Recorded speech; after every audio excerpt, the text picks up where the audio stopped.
Sumayin niyo po ang kapayapaan, dakila at walang kapantay ang Panginoon.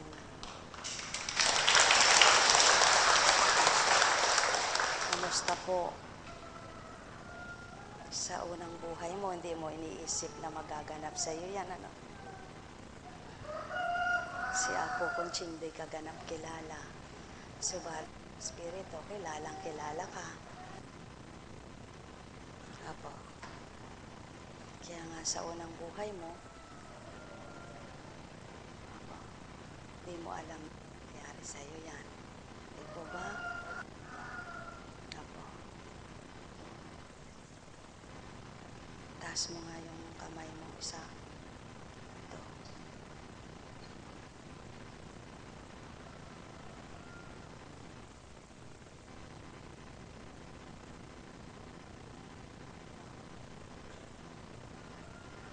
Buhay po, Diyos.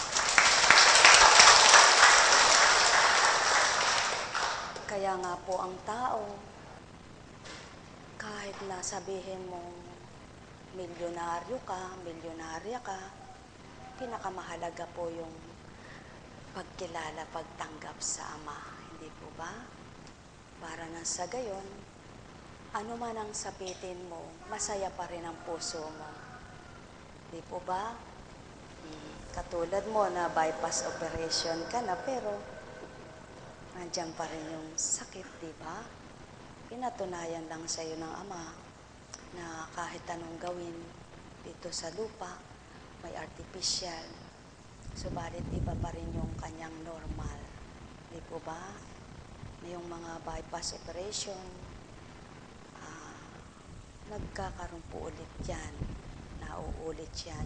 Kasi pinapalitan lang naman yung ugat na nagbara. Maaari pong magkaroon muli yaon. Lalo na kung laging stress yung tao, laging natidepress, laging hindi ka naman overpatig dahil di ka naman masyadong gumagawa eh. Patingin-tingin ka na lang at saka pasali-salita, yung super hyper. Ano po yun? Buhay pa ang Diyos. At yan po dapat iniiwasan ng tao sapagkat yaon po ang malakas makapagbigay ng pagbabara ng ugat. Opo. Yung pagbabara ng ugat, yun po pinakamalakas yung laging galit. Sabi niya. Opo. Yung laging galit, yung laging naku po, mabilis po yan. Kasi yung silakbo ba ng init ng dugo mo, o minsan yung nagpuputok yung butsi mo, pagka siningil ka na nun, ayun na, hilang baraba ang ugat ko, doktor. Sasabihin, naku, ay paano po pag dun sa pinaka-principal na tubo na? Mahirap na po yun, di po ba? Kaya po, napakasarap ng masaya. Yung bagang pwede ka namang mabuhay ng hindi nagagalit. Pwede ka namang mabuhay ng hindi nagmumura. Minsan po, palamuti na lang ng tao yung pagsasalitang may mura. Ano po? Kaya po yung ibang bata, kapag narinig yung nagmumura, ginagaya. Kasi po ba, hindi po ba yung bata hindi marunong magsinungaling? Yung nakita niya, yun ang sasabihin niya.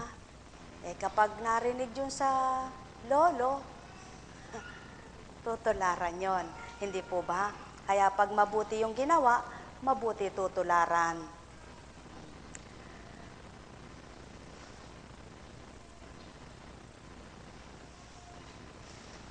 Iba't ibang uri po ang pagtulong, iba't ibang uri ang pagdamay.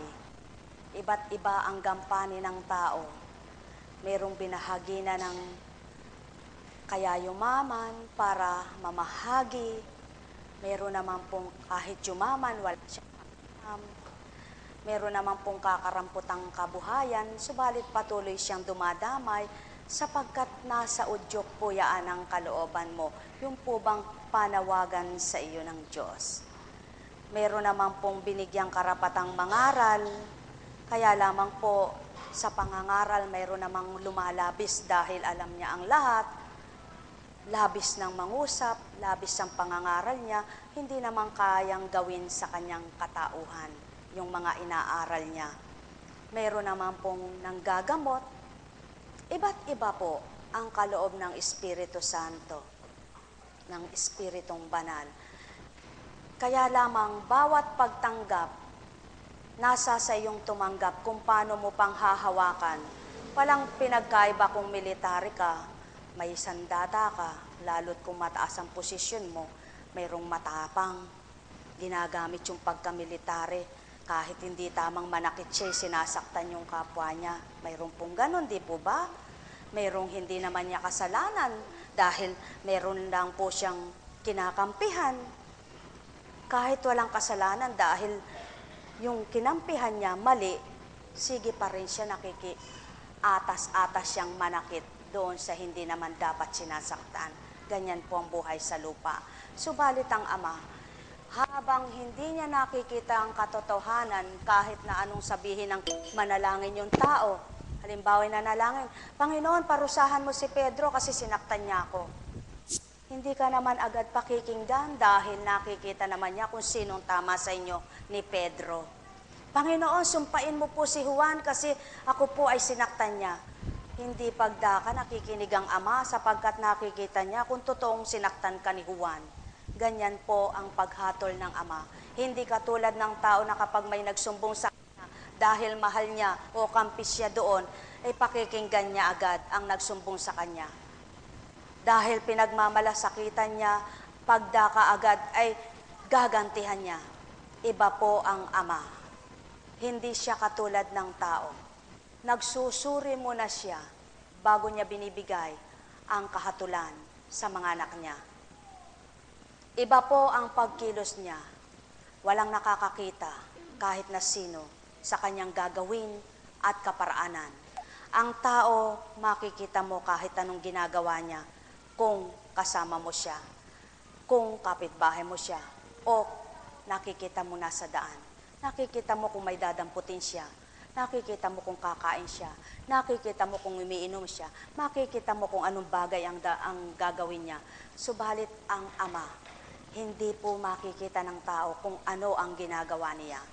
At kung yaon lamang ang malalim na pagtitiwala ng tao sa Ama, yung gumagawa siya ng hindi nakikita ng tao, malamang po ang tao ay ganap na magtiwala na lubos sa Kanya. Marami po ang taong nagsasabing, nagtitiwala ako, subalit kulang sa gawa. Buhay po ba ang pag-ibig ka sa salita ng Kristo? May pag-ibig ka sa gawa niya. Ano mo yon?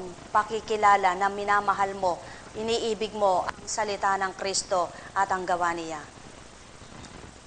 Paano po sa mga salita lamang po ba?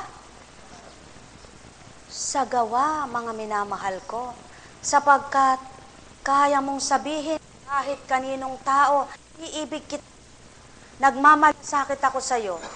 Kaya mong sabihin ang lahat ng iyaan sa kapwa mo. Subalit, kailangan may pruweba. Kailangan makita ng Ama na tunay mo ngang minamahal ang kapwa mo. Na tunay ka ngang nagmamalasakit sa kapwa mo.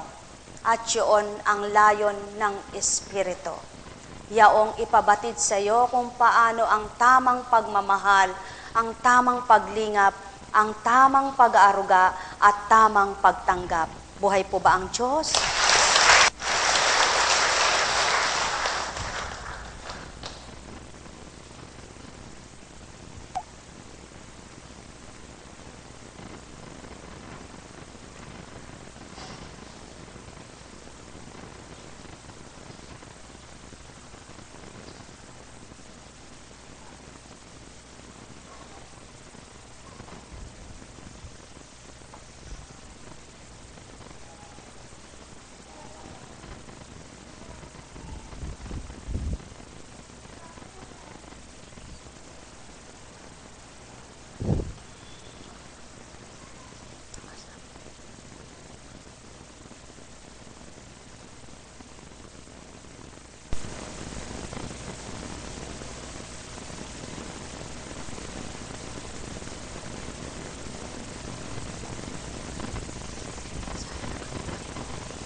Yan po ba ay alam ng tao?